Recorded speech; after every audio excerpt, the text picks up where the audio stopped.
Hello everyone, my name is Janelle and thank you for joining me with practice. Today we are going to go over one of the most foundational poses in yoga, which is plank pose. So we're just going to break it down, check out alignment, how it's supposed to feel in your body, what it's supposed to, like some muscles that you're supposed to engage in. So if you're ready to get started, let's go. First, I want to go over a couple of foundational things with your arms and your hands. So when you hear people cue, or an IQ, root down in the four corners of your hands, this is what I'm talking about.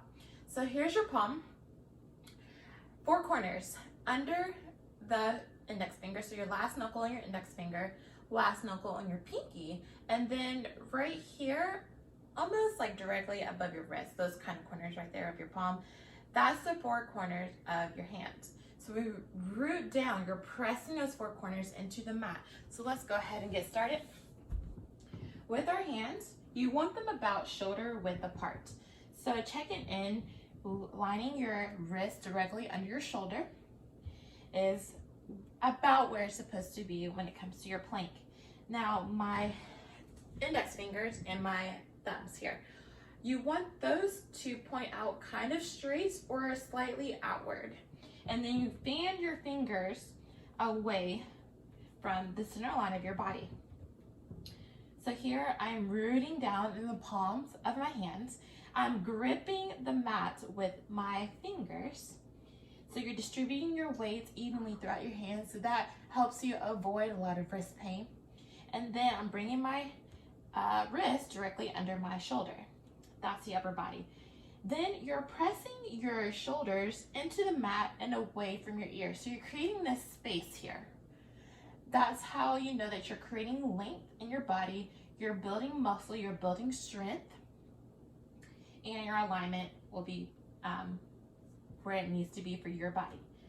So my hands are about shoulder width apart. I'm pressing into the mat, shoulders away from the ear. My head is in line with my spine. So I'm not sinking my head down like this or piking it up like this, creating this tension in the back of your neck. You want your head to be in line with your spine to continue that length from your spine, from your tailbone, all the way through the crown of the head. Let's move on to the feet. So I'm going to lift my legs and my knees up off the mat, and I'm pressing into the top ball of my foot. Checking in with your hips. Sometimes you may see people sink their hips like this, or maybe they pike it up like this.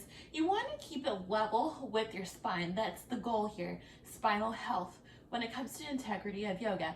So your hips are about as high or maybe slightly lower than your shoulders, creating a nice long spine. Now an option here in plank, you can come down on your knees.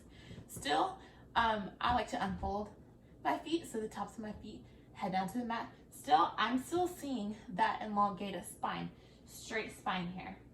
All right, so I'm going back on my toes. And with this, you want to see yourself just really rounded and grounded in your feet, right here. And from this pose, sometimes we go in downward facing dog, then we come back here in plank, right? So your heels are directly above the ball of your feet. And then sometimes we shift forward for our chaturangas here. And then come up for upward facing dog. Back to downward facing dog. And then coming back to your plank. So you're pressing in, engaging your core, sending your gaze slightly forward to really elongate that spine. And that is the foundation of your plank. If you have any questions, let me know, comments below, and then you can stay in tune with me by liking this page, subscribing, and follow me on all the other social medias. Y'all have a good